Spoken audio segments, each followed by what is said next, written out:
I gave my mostly brand new players a very open-ended objective, and it turned out pretty great, actually. Hey everybody, it's Nick, and I'm back again with the second session recap campaign diary for my campaign that's going on right now. It went very, very well. This was much more open-ended, role-playing, planning, preparation, scouting, intelligence gathering kind of session, and the players took to it really well. It was really cool getting to watch them spread their wings a little bit, role-playing their characters and scouting information. It was also big on me improvising most of a city. So that was something I wanted to try out. But we're going to go through the specific story of what happened in this session and then jump down to sort of my, what was I trying to do, specific goals I had for this session, and then just generic things I'm trying to work on as a DM and how I think they went. So the first thing that we did this session is I opened it up and I said, when last we left our heroes, hey, you guys, do you want to do the recap? Because usually I have done the recap in the past, and some other players have seen that, and I said, hey, what if you guys did the recap? And my thought was that I'd be able to see what they thought was important, what they thought wasn't important. Maybe they misunderstood certain things about what was happening. And also, if somebody gave a good recap, I would give them inspiration. So it would incentivize everybody to want to be taking notes and want to be doing the recap so they could get that inspiration, just as a tiny little carrot for them to want to do that. So I was like, okay, that'll be a cool thing to do. Let's try this. And it super failed. Didn't work at all. I had several players just mention random events that had happened. There was no real through line. There was no like beginning, middle, and end. This is what happened in the session. There was no, these are what was important. They were missing lots of really important parts of the session. And they were just like, yeah, so Evelyn's character almost died. There was this land shark, something met a wolf or whatever. There was a poison door. We did a lot of fighting. I was like, okay, that's not a recap. Okay, I guess I will do the start to finish recap here. And so that didn't really work. I thought maybe it would be an interesting thing to do. Maybe I will try it out again in the future after I've given some more examples to these players. But for now, I'm going to take over the recap again. That did not work. Oh well. That's the thing with being a DM is you try new things, and sometimes they work really well, sometimes they work kind of well, sometimes they work very terribly. So it's always about trying new things and trying to figure out how to make it work this time. Maybe it worked last time, it doesn't work this time, or vice versa. It's not a science, it's an art at best. So we'd ended last session with Sorrel sort of asking people in the middle of a short rest some character questions. Hey, what are you guys here for? How did you get here? And nobody really answered him, and I made sure previously to tell that player, Walter, good job, that's great, I want you to do more of that, sorry people didn't respond, we'll see what we can do next time. And I started off this session with their NPC, Andreas, saying what his backstory was, talking about how he had gotten here and his motivation. And it was sort of it was an interesting little aside for him, and it sort of made him a little more likable. I had mostly forgotten to run him in combat last time, and so I tried to make him a little more likable this time, and you'll see why in a minute. And then that prompted Andreas to be able to ask Sorrel, why are you here? And so Sorrel got to open up and share a little bit of his backstory. He used to be a blacksmith in the Tiefling nation of Kharinos and woke up after a dream in the middle of a place he didn't recognize with this weapon in his hand, this sword in his hands, and had this raven iconography in the pommel, and he didn't really know anything else, and sometimes he would black out and bad things would happen, and then he would come to and not know how he had gotten where he was, or people would be hurt where he was, and he eventually got noticed by Emperor Ares' military, and they decided to recruit him for this special weird combat group, and that was sort of how he had gotten here. He's been this way for a few months now, and so it was a chance for Walter to share some of his character's backstory and get that started. I thought it was a really cool opportunity to jump into some of those character development things right away, and I was glad Walter jumped in first off. None of the other players contributed, but that's okay. They will start to open up as time gives them the opportunities to, and as I, the Dungeon Master, force there to be opportunities for them to interact with their backstories, and maybe you have to find a way to open up a little bit, maybe share some secrets, maybe don't share too many secrets. So that was a really cool moment. So next they finish their short rest and they have this door in front of them that has a glowing green handle. Last time they touched the handle, somebody got poisoned. That's no good. So this time they try, well, what if we just like poke it open with one of our like staves or something? And it totally works. The door is not like, you don't need to turn it, it's just, you know, sort of swinging, but if you're dumb enough to touch the handle, then you will get poisoned, and it's just a very simple trap. I just wanted to present the players as something relatively obvious, but also like, hey, there are traps and stuff in the world. Think a little bit about how you interact with them, and they passed with flying colors this second session. So they walk into the next room, and it is a sort of a domed floor, and a large ceiling, a much bigger room than they've been in previously, and at the far side there is a marble tall statue of a Goliath, and they know kneel in front of the statue of Emperor Ares and you win. And there's no other doors in or out of this chamber, so they figure rightly that's probably the statue we have to kneel in front of, but also there might be something else here. Which they're correct, there was something else there. So I made sure to have Andreas lead and say like, hey, you know what, I've been a bad commander in the past, I'm going to be a good one, I'm going to lead from the front. Alright, come on, let's go. And so he leads from the front, walks forward, there's a rumbling in the ground, and a purple worm comes out of the ground. Fantastic. I have a great 3D printed mini that my brother printed for me. It's awesome, it's huge. An actual player miniature can pop into it. Hang on a second, I think I actually have it. Yeah, look at this guy. Look at that. I know the light's shining off him. Oh, it's so cool. So, yeah, I got to actually throw this down in front of my players and say, that shows up, which elicited exactly all the responses I was hoping it would. Fear, terror, and dread. But the players did go for it. They fought the battle to the best of their abilities. Very quickly, Andreas got bitten and swallowed. So now they have to deal with, okay, this thing can eat you in one go. And I knew that throwing this kind of encounter at the players, this evaluation was intended to have very, very easy, kind of moderate medium, crazy impossible fight to see how the different characters would handle different things, and as part of their evaluation, how capable are you? Do you struggle with the easy fight? We should stop it here. You're not clearly cut out for this. But they did, manage to get all the way to this impossible fight, and I wanted to telegraph, this thing could just eat you to the players and try to figure out how to have them get out of it somehow, or how to save somebody, or solve this problem somehow. To their credit, the players played very well, very tactically. I also rolled very terribly. I think like 4 in a row attack rolls for the Purple Worm. I rolled below a 5. So I didn't hit anyone after Andreas had been swallowed, and the players were chipping it down. And as they were getting, unbeknownst to them, but well known to me, relatively close to victory over this thing, with only the one casualty so far, someone from the Raptors bursts in, their rival or evaluating Special Forces Imperio group, and it was their spellcaster. He burst in and cast a spell on this thing, and it vanished, and he was like, awesome, well, that was part of your evaluation, but we didn't want anybody else to die. I'm sure you were doing fine, but we didn't want anybody else to die. We can see what you're capable of, and that's really all the point of this evaluation. The worm is now going to drown on the elemental plane of water. Good job, everybody. And the players are like, no, let us fight it. Let us finish this off. And me sitting there like, wow, that is awesome. Go, courageous players. Also, they definitely would have won. One or more players might have died against it, but they definitely would have won the battle against the Purple Worm because, again, 5th edition, so much of it comes down to action economy. You have 6 players and 1 creature. Even if they are all level 5 facing a CR 15 or 16 Purple Worm, the players are still going to win. 1 or 2 players might die, but they'll still win almost every time. So CR is a really weird system, but action economy is much more important to balance off of in my experience. So obviously an important reminder and lesson for me, something I already knew, but really important to be reminded of it, that yeah, the players are going to win against that kind of a battle. So, but the Raptors also didn't want the players to win. They wanted to save face. They did not want to let the players win and make the players feel like, oh, good job, we beat the Purple Worm, we're so good.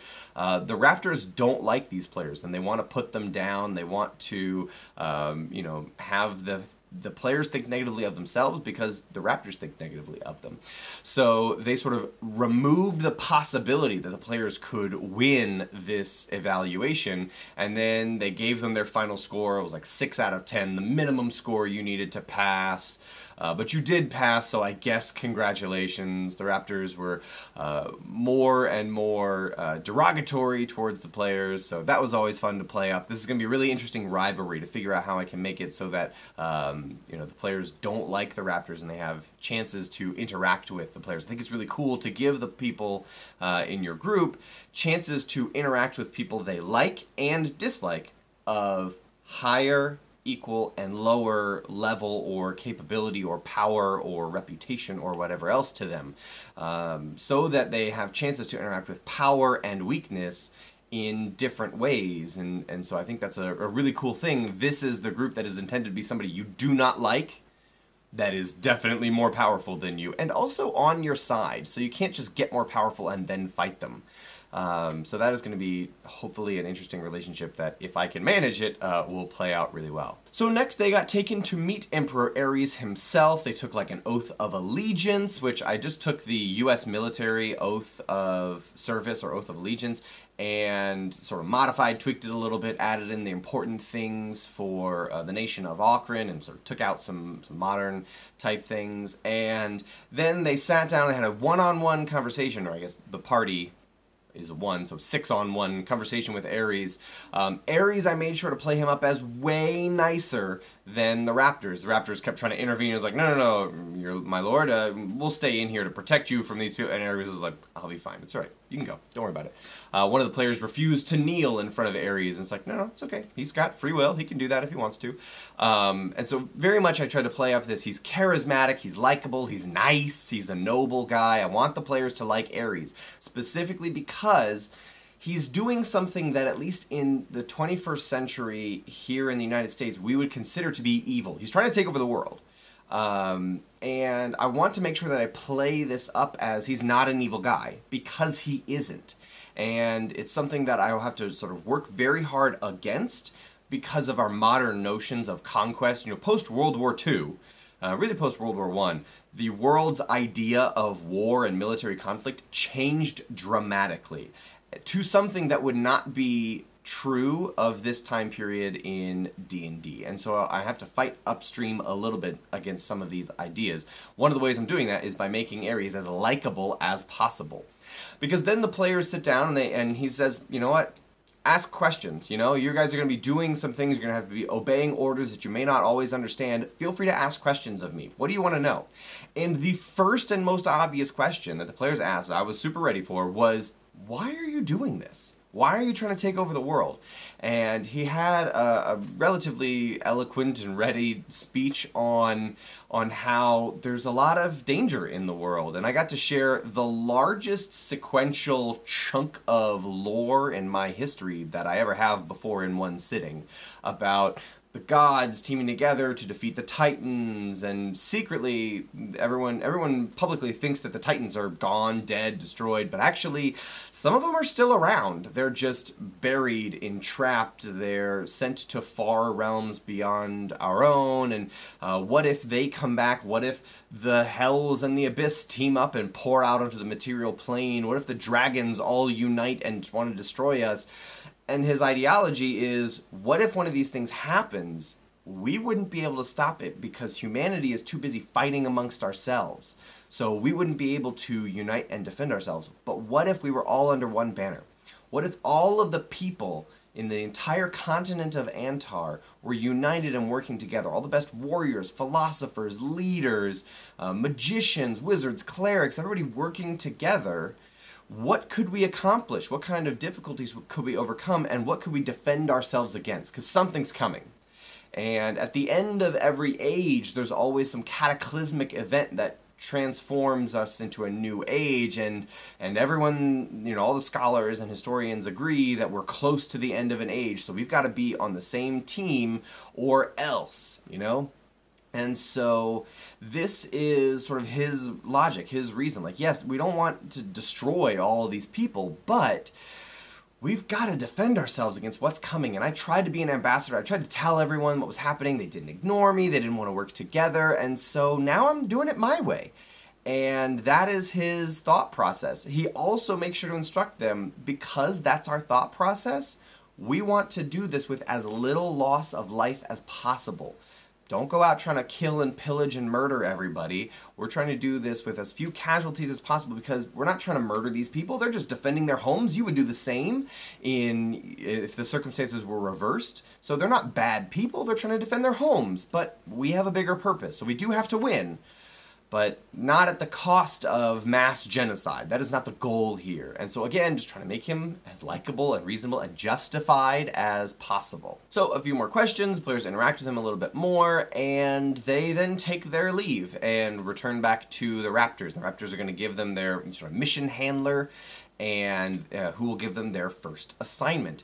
And as a bit of a revenge, you can tell by the tone of voice, the Raptors are like, well, you know what, you passed the evaluation, but you know who we should give you as a handler? We should give you Zelix. Yeah, that'll be good. Yeah, you'll be a good match with Zelix. And the players very quickly find out why this is a bit of revenge on the part of the Raptors, because they enter this, you know, room in the castle, and there's these jars on the walls, suspended organs and body parts, eyes and lizards suspended in this weird liquids, and this individual standing in the back who is facing away from him. He's got these tall, high robes, and they turn around and they see this individual in front of them is a Mind Flayer. Yeah, exactly. So now they have a Mind Flayer as their mission handler, and they're all pretty thrown off. Most of the players don't know what this is, except for the ones who have played before. The ones who played before know what this is and know that it's terrifying, and so they're a little concerned about, why is there a Mind Flayer here? And very quickly they grew to enjoy Zelix, because Zelix was somebody that was a player of mine, a character of mine actually, in a previous campaign. I got to play a Mind Flayer wizard, which was super fun, but he was sort of a mix of like a less manic Mad Hatter with like the Joker's laugh, and so the players just had a lot of fun interacting with him. Not only like his voice was hilarious, his voice was great, but also just getting to interact with him. He was weird, he was unusual, and was suggesting odd things, but was also like helpful and nice and friendly, and it was really fun getting to play Zelix. Very cool NPC, and the players are looking forward to getting to interact with him some more in the future. But I think part of that is the players just getting to interact with a way over the top, dialed it up to 12 kind of NPC who's just way over the top and loves everything. So a couple of different things happened there as they were interacting with Zelix. One odd thing that happened is, just through a circumstance of events, Zelix asked somebody if they were hungry. They said yes. He offered them this like larger than normal sized eye out of a jar. The player took it, and the player ate it, which left me like, who does that? I'm scrambling through my books, my notes, just trying to think. I'm Googling, like, what happens if a player eats a random eye, D&D? Because this is not, you hand a random thing to a player and they just eat it, that's unusual. So I have them make like a con save to see if they're poisoned. They pass with flying colors, and I'm sitting there and I don't know. And so I punt a little bit, and I was like, nothing happens. Hey, by the way, I'm gonna figure out what happens between sessions, and I'll let you know next week. I'm sorry I don't have an answer. I genuinely didn't expect you to eat a random eye handed to you out of a jar by a Mind Flayer, but, you know, what are you gonna do? So I'll have an answer for you next week. And then one of the players asked, who's very interested in the Far Realms, asked, do you have any Far Realm artifacts?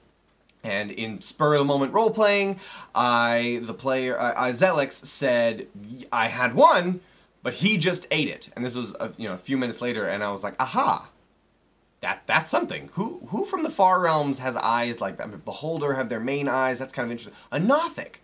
What about Nothics? Are pretty classic aberration far realm creatures. So I go and I look up Nothics while the players are having more conversations. I look up Nothics and I see they have this. What does their eye do? And they can like learn a secret about a creature. And I'm like, well, a secret. They're going to be using it on the players. That's not cool.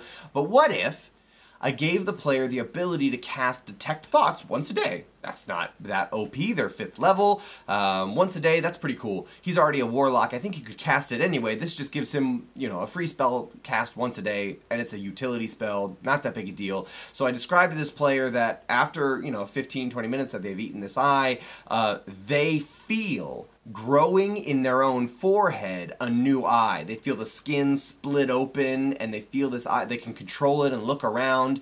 Nobody else in the room sees this. Like they could go up and feel it and they feel this eye, but nobody else sees this eye.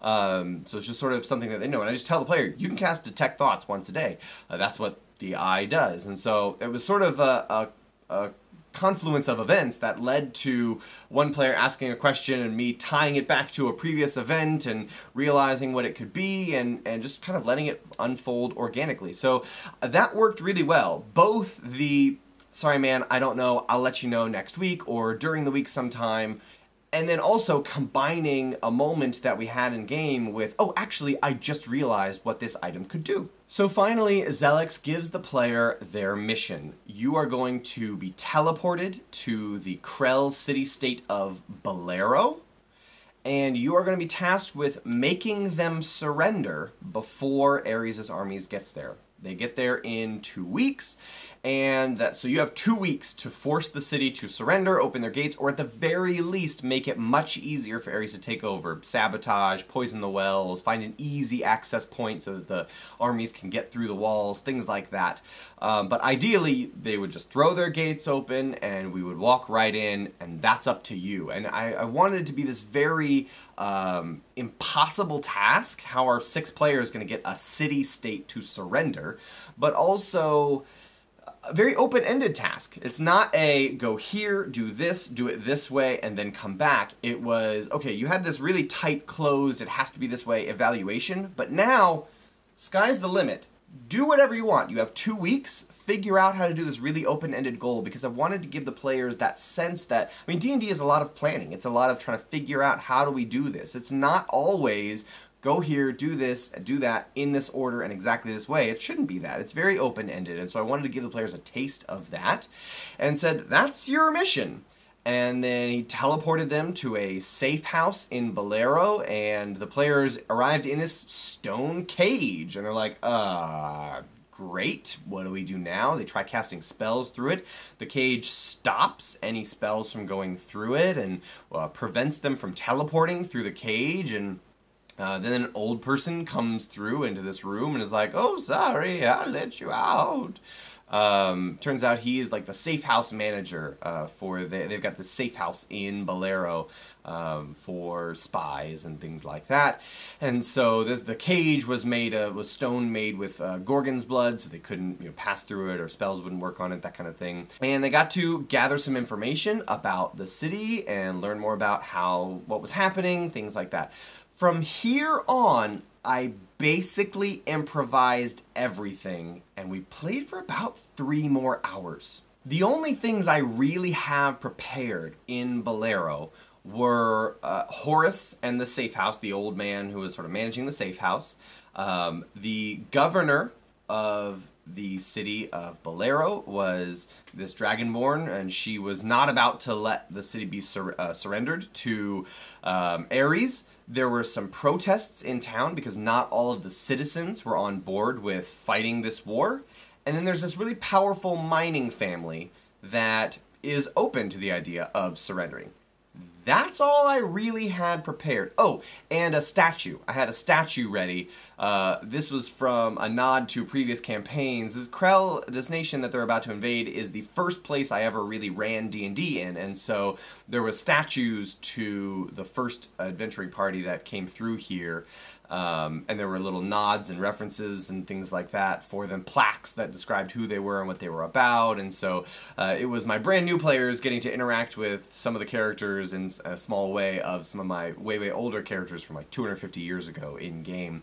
And so that was a cool little thing that I had planned, but basically everything else was improvised, and I did that for a couple of reasons, and I'll discuss that in sort of the specific goals later on. Because what followed is the players exploring the city, gathering information, interacting with different people, talking to Horus, gathering all this information and trying to put together a plan and trying to talk through, okay, what should we do here? How do we get a city to surrender? We could start like a whisper campaign. We could try to assassinate the governor and state somebody else in power. We could, poison the wells. We could do all kinds of things. What do we think we should do? And they decided, let's talk to this mining family. They turned out they were very, very powerful. They employed a ton of people in the city. This city provides most of the ore and metal for all of the nation of Krell, which is why it is a focal point of the war here, but also why this mining family is incredibly powerful. They have a monopoly on all of the mines. The city is set in the mountains, and it was something that the players decided, let's go and exploit this relationship. And as they're wandering about in the city, I stop everything, because I wanted to make a character point for Sorel, the warlock. I let him know that this city is sort of familiar. Specifically, those mountains way up there are very familiar, and it feels like you feel drawn towards them as if you've seen them before in a vision. This was something that I had sent to Walter beforehand as like his sort of part of his character backstory, a vision he had gotten from his patron, that he has to go somewhere and do something up in these mountains. He knows what it is, and I wanted to let him know these are those mountains. And so he's sort of like, interesting, good to know. I'll put that on back burner for a minute. Maybe let's finish this mission and then go up there. I wanted to make sure that I'm sort of slowly spinning out all of the character backstories piece by piece and giving them chances to interact with their backstories in small ways as it makes sense. I don't want to force it in there, but I do want to give them opportunities to interact with stuff like that. So I made sure to make this nod for Walter's character. But then the PCs go to this mining family and say, hey, would you be open to maybe working with Ares if, hypothetically, he managed to take over and contracted a lot of work with you, you'd stay in business? I know the governor is kind of a hurdle. What if the governor, she wasn't, there anymore? She wasn't a problem, and maybe you could instate someone in your family or someone loyal to you in that role, and we would leave this governor intact. They could manage this city under Ares' guidance and supervision, and then you could continue doing business. Would you be open to that idea? So it's very interesting. They're going to try to assassinate the governor. They're going to try to instate someone from this mining family in power. The mining family is very cagey about this, but also sort of open to it. And they're like, you know what? How do we know that you can do what you say you can do? We've had a problem in our minds. There's a mithril vein that we want to mine out, but every time we send people down there, they never come back. And so there's some kind of a problem down there. If you can fix that problem for us, we'll know that you're capable enough to follow through on your plans to forcibly evict the governor from her position of power, and maybe we'll do business with you. So a very classic, like, hey, go and kill this thing or solve this problem for us and we'll work with you, but also the players' plans mostly worked, and I thought it was really interesting. They set things up very well. They scouted the meeting location so it wasn't a trap, and they were very specific about who they sent. They sent somebody with telepathy so they could talk about very, fine details and things like that, but in a public place. They were really clever with how they went about it. I was really proud of my players. They took this sort of open world, open-ended objective and made it something very tangible and got to play off of it very well. And that's where we left things. The PCs said, yep, we're going to go and try to solve this problem for you and then have to figure out how to assassinate a governor, I guess. And that took them 2 days of scouting and recon, and so now they have 12 days left to try to figure out this problem. So in terms of specific specific goals that I had for this session. I wanted to make Antreus likable. I wanted them to hear his backstory or whatever, and I wanted to kill him. I knew I was going to kill him soon-ish. That was sort of always the plan. He got swallowed by the purple worm and then sent to the elemental plane of water with the purple worm, so he's gone now. Because I wanted to give the players a chance to interact with an NPC they liked, but also, you know, people die, and he had been given the role of commander over that group, and I wanted the players to be able to, you know, talk amongst themselves about who's our leader, who's our commander. They probably won't have one for the most part, but I may force the issue a little bit. We'll see if that's something that they want to do. But I wanted to make him likable and then kill him. I also wanted to make Ares very likable and justified. I feel like I succeeded in that. That the players feel like that Ares is somebody that, okay, makes sense. Yeah, we're players in a game, so we're used to the idea of world-ending events, and you just described a lot of world-ending events that could happen, so we're on board. Are his motivations 100% pure and good? Mostly, but, you know, everybody's got a lot of sides to him, so the players, nobody is 100% a good guy. So, at the end of the day, he is still taking over the world, and maybe some of the people behind him are not completely noble in their intentions. Who knows? I also wanted to give them a feeling of minor victory over the Raptors. Like, they had this one-on-one meeting with Ares, and it went very well. They succeeded in their evaluation, but I need to play up this rivalry some more, so there's a little bit of back and forth. They have a chance to interact with, see the Raptors in action, have the Raptors sort of downplay their actions, things like that. I think that'll be very interesting to sort of play up that relationship. I also wanted to see if I could improv a session in a city. I didn't have shop names ready. I didn't have NPCs ready for the most part. I just wanted to see how much I could improvise. It was sort of a test for me, stretching my legs a little bit. It's been a while since I have run. It's been a little while since I've run in a real city. And I wanted to see if I could do it. And it was a big confidence boost to recognize that, yes, I can sort of play off of my players and not know the name of something right away, and then, hang on, let me check my notes and look it up really quick and come up with a name on the spot, things like that. Worked very well, and so it was interesting. I feel like there's sort of two modes that you can be in for planning how to run in a city, and it's either plan every street name, every shop, tons of NPCs that they could interact with, things like that, or some vague ideas about what's going on and the general demographics and some thoughts about the city and wing the rest of it. And I chose the latter, and it turned out really well. So don't be afraid of improvising things as a DM. It's okay. It's okay not to know the answer to something, but it's also okay to make it up on the spot. It's fine. The players are improvising everything that they do. It's okay if we as DMs improvise some of the things that we do. I also wanted to make sure that I prodded Sorel with his backstory when they got into the city. I remembered to do that. They also have a player who is a bear, and I wanted to make being a bear in a city interesting. And so the players spent a lot of time with him hidden in the safe house, not talking to anyone, not meeting anybody like that. So it was really interesting, them trying to figure out, like, how do we do this? Like, is he willing to, like, be ridden? And nope, that's not going to happen. What about, like, a leash or something? Nope, absolutely not. I'll be low-key or whatever, but I'm not your pet, which is a valid position to have as a person. And so they're trying to figure out, how do we handle or interact with this situation, and how do we have a bear in a city? And so for the most part, I wasn't planning on imposing lots of difficulties on them for having a bear in the city. It's a fantasy situation.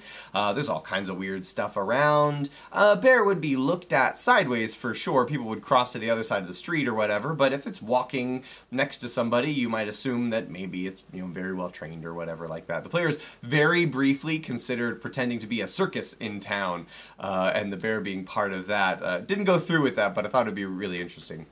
And so they did interact with some guards and was like, why do you have a bear? And they're like, hey, we're adventurers, we've tamed this bear. They rolled very well on persuasion, the guards let him be. It wasn't a big deal, but I did want the players to think through it a little bit, and they did. In terms of general things that I'm working on as a DM, descriptions in combat, we didn't have very much of it, but I think that the combat we did went very well. Descriptions in combat, you know, I'm trying to make sure that I describe what is happening at the beginning of each player's turn. So and so does this, and then they stand up and attack that thing. What do you do at the start of your turn? is an interesting way to segue into each player's turn, sort of set the stage for them a little bit, as well as describe previous players' turns.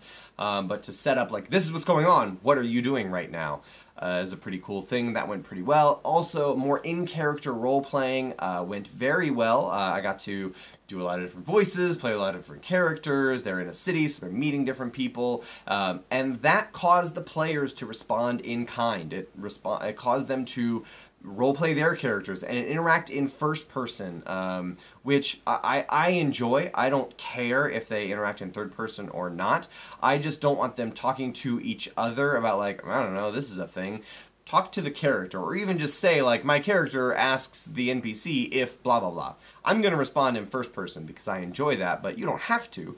I just don't want you role-playing between you as players. I want you role-playing between the characters, regardless of how you do that. So that went pretty well. I know it was a super long video here. Looking forward to next session. The players are going to figure out whatever is causing all the disappearance of these miners in the Mithril mine, and then try to figure out how to assassinate a governor. And I have no idea how to prepare for that. Like, have their whole mansion ready and mapped out and all the guard patterns ready? Probably not. Honestly, probably just going to wing it again. Probably going to have some vague ideas, some thoughts about where her schedule might be, where she's going to be at different times of day, and then let the players figure it out. The players can do a lot of work for you in situations like that. So I'm just going to just go with it and trust my instincts, my experience as a player, as a DM with fantasy, and hope for the best. But hopefully it'll be really interesting. Thanks for sticking around this really long video, and I'll see you next time.